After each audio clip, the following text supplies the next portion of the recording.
Thank you, Carl, for the introduction. And thank you for allowing me to present this to the summit. What I'm going to discuss today is basically how do you franchise your business and all the factors that you should consider when you do.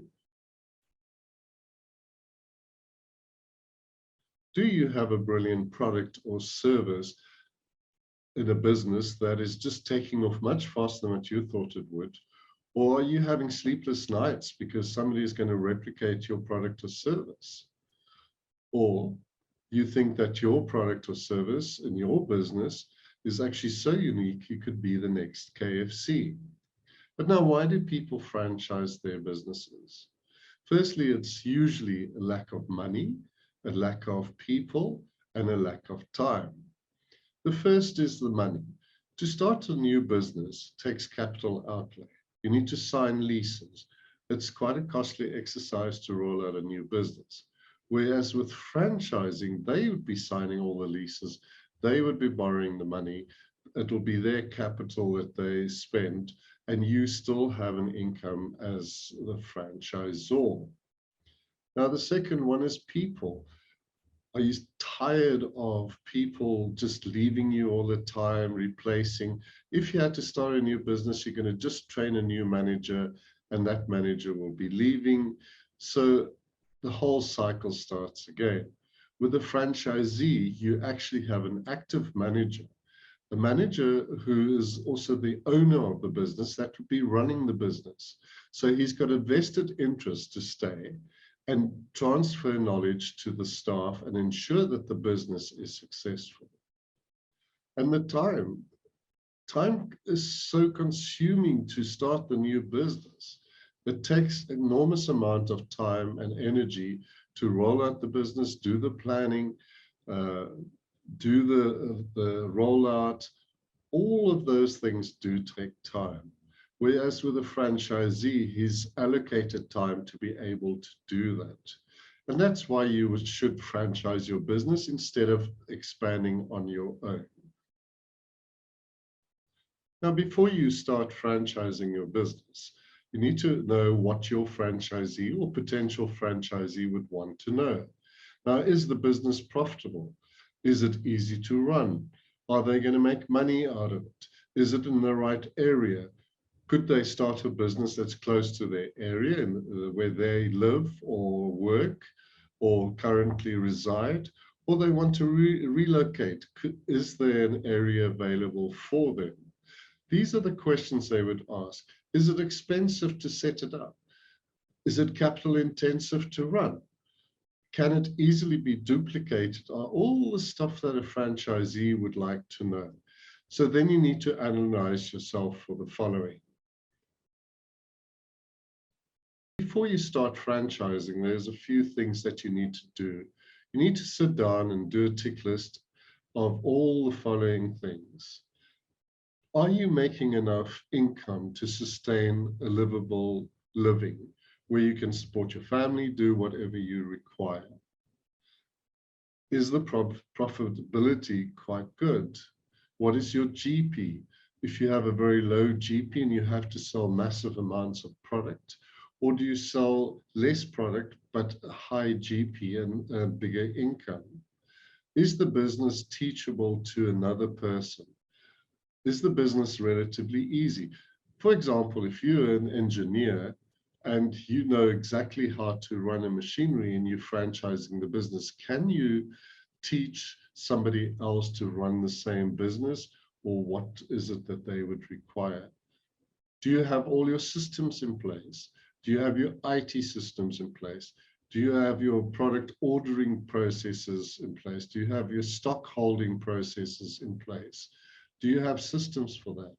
Do you have systems on training new staff? Is all your HR systems in place? If there's any other system that you would like to introduce, you'd need to make a tick list and improvise and make those systems work before you can carry on. Is the business marketable? Have you thought of the marketability of that business in the marketplace? What do you need to do?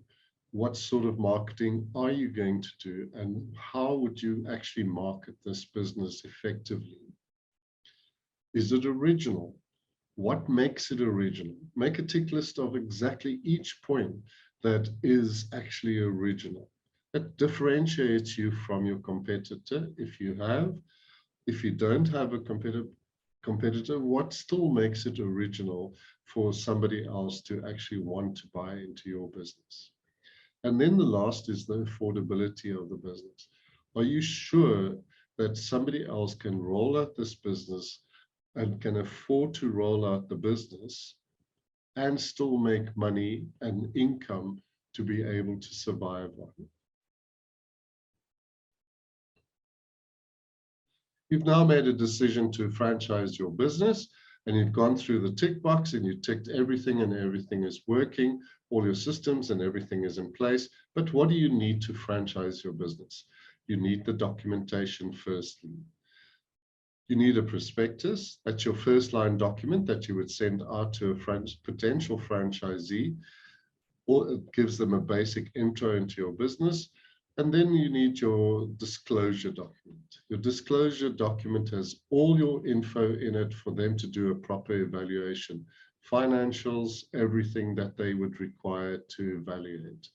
Then there's a franchise agreement that the person would sign if they purchase the franchise. Then you also need an operations and procedure manual. The operations and procedure manual is your blueprint of your business. How to start the business, how to run the business, how to do things in your business, how do you open and close, how do you do stock ordering. All of those things would be in there. And then the last thing that you would need is a training manual, either a training manual or training system, or just your SOPs in the training manual, your standard operating procedures. All the stuff that you would normally do in your business. What if there's a refund requested, for example? How do you sell certain products? Who do you sell certain products to? What solution does your product or service give to another person? All of this goes into your training manual. These are the documentation that you structure. The first thing you do when you start your franchising process is to do the trademark. Now, what is a trademark? It's in essence means the identity of a specific product or business or name. Now, why would you register a trademark? You'd like to register your trademark to actually stop competition using, or any other competitor in the same field using your name or your processes or your product look in their business without consent. Now, what can be trademarked? There's so many stuff that can be trademarked. Your logo would be trademarked. Your name would be trademarked, can be trademarked. Signatures can be trademarked. A word can be trademarked. A letter can be trademarked. If we look at McDonald's, the big M, there's the shape, there's product look, there's ornamentals that can be trademarked. All of these things can be trademarked. That is essential to have an identity to your brand, your business. This usually gets done by the lawyers. If you work through a consultant, they would outsource it to an attorney to be able to trademark for you. Don't be fooled. Trademarks don't go quickly. It's not a 2-week process or 3-week process. It can take between 6 months to 5 years to get the formal trademark. But if you've done the application, you can use TM next to your name. If it's actually trademarked officially and it's gone through the channels and you get your certificate, you can put an R on at the end of your name, a small R on the top. That means that the name is then trademarked. Training is the cornerstone of any successful brand. You need to focus on what you're going to train, how you're going to train. Now, the training becomes simple if you have all your systems in place. Now you need to document those systems and structure it in a presentable document that is easily transferable to the franchisee or the potential person running that business. Usually you would train the franchisee, but you would also train their core staff member. Often, for example, a restaurant, you would train all the staff. Sometimes you would only train the franchisee. That franchisee would then transfer to the staff. But it's essential that you have some training mechanism going that would transfer everything that you do in your business, all your SOP, standard operating procedures, to the franchisee. Now, usually the training normally happens when the franchisee has bought the business and while they're busy setting up shop, or they do the training and then set up shop. But usually this is all done after the franchise agreement has been signed. But it is very essential that your training processes are in place, that you know what you need to train. So put a tick list together of what you want to train, what you think the essence of your business is, and get a training manual set up for you. You now have gone through the process of franchising your business. You've done all the documentation, everything that you need. You've set up your training structure. You've done your trademarks. You've got a training manual and a training system going. You are now ready.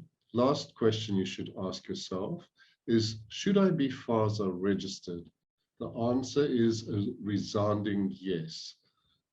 Franchise Association of South Africa promotes ethical franchising, and the banking system really requires potential franchisees to buy a franchise from a franchisor that is FASA registered. Now, there are two basic membership profiles: preliminary member or a full member. Now, a preliminary member, if you're a new franchisor, because you now started your franchise, you would become a preliminary member. That gives you 2 years to sell 5 franchises and let those 5 franchises operate. The banks don't usually penalize you as a new franchisor, but it is a prerequisite that at least one of those franchises have been running longer than a year. Then, if to become a full member is usually when you have 5 franchisees that has been going longer than a year each, and you're now you're ready to actually hit the market. Banks really love full membership. They would like that full membership. If you currently have 5 franchises and you've been running the business, you then would prefer becoming a full member instead of a preliminary member. The difference between the two is the membership fees. Your consultant or your franchise attorney would advise you what to do. You would go to FASA website, fasa.co.za. There you can apply for your membership. You can choose between preliminary or full membership. Go through the website. There's quite a lot of information there for you that you should know about. There's networking, there's shows, there's a whole new way of marketing your business, and you can tap into that marketing process as well. The question is, do I use a professional to do all of this? Is it worth my while? Is it costly? What do I do? The answer is a resounding yes. I think you should have a professional helping you and assisting you. They've gone through them all. They know what is required. There's a lot of laws that you have to follow. The CPA Act is, for example, one. Your Puppy Act. All of these type of laws you wouldn't know and have to do a lot of research to be able to do their own documentation. You don't know what it all requires, so use a lawyer or use a franchise consultant. Lawyers are good for franchise agreements. They normally don't do the rest. They don't do the operations manual or the disclosure. There are some that does. You should just have a look on the FASA website, fasa.co.za, and there is service providers there that can actually assist you and help you to do the whole franchising process. The whole process usually takes between 3 weeks to 3 months. It depends on your consultant, and it depends on all your processes if it is in place. Look at costing. It can be expensive, or you could find a reasonable consultant or lawyer to do that. The consultant usually would outsource the franchise agreement to an attorney, and usually they would use somebody that they know is very good and has the reputation, which is normally FASA registered anyway. Now, just to do a recap for you, you've got a business that is unique, and they've done all the tick boxes that makes it franchisable. You've gone through the process of doing your documentation. So you have a prospectus, you have a disclosure document, you have a franchise agreement, you have training material or an SOP, whichever you do. You've got that all done so far. You've got your trademark done. You've trademarked your name, you've trademarked your logo. You've got that in place. You've become a FASA member, either preliminary member or full member. Now you need to sell your franchises. And this is a lovely process. On my next discussion, which is why buy a franchise, a lot of that will be covered. So please feel free to contact me on my email address or on my contact number. It's on the screen for you. And my website is franchiseinAbox.co.za. Thank you, Carl. Thank you so much, Robin. That was really insightful. I know for myself, the whole process of franchising our operation was very scary until you and I had that first meeting and you took me through the different processes. So thank you for your time, and thank you for just sharing that with us. I've got one question that's come up here. Someone has posted and they're asking how long it takes for the process in terms of franchising your operation from idea to launching a franchise. Well, once we start and get all the information in process, it normally takes about a month, about 30 days. Sure. That's my processes, but it can take longer depending on information. And often you need to do a little bit of a turnaround as well, and make sure that their processes are in place to be able to franchise. So then it might take a little bit longer. I know with me, when you and I started working together, mine took quite a bit longer because there were a whole lot of processes and stuff that I still needed to finalize, and you helped me with that. You helped me just like put the processes and the routines and stuff down on paper, so that it actually, the system, and that was very valuable. Robin, thank you. We've got a lot of listeners on board now that have businesses that are not franchises. That's just a business, and so they obviously now, after listening to you, can consider whether it might be a good idea to franchise the operation. So I'm going to put your details below. I'm putting links back to your website, and if anybody wants to get hold of you, they just need to click on the link. I know you do offer a complimentary consult for the first time as well. Anybody who just wants to run some thoughts and ideas through you, to just make contact. So thank you for that. Yeah. You're welcome. And thank you for letting me be on the summit. Yes, thank you. And you're going to be doing another session for us next week. Also just talking about how to select the right franchise to buy. And that's also a very important thing for our listeners to understand when you are purchasing a franchise, what to look out for to make sure you make the right decision and you don't lose a whole lot of money. So thank you for that. I'm looking forward to next week's session. And thank you. Yeah, also looking forward to it. Cool. So I'm going to take a quick break. I'm going to put some music on, and then our next session is going to be the guys from LabourNet again, talking about the vaccine policies, the mandatory vaccine policies, and what we need to do as employees in terms of the whole COVID situation in the workplace. So thanks again, Robin, and I'll see you all in about a minute's time with the next speaker.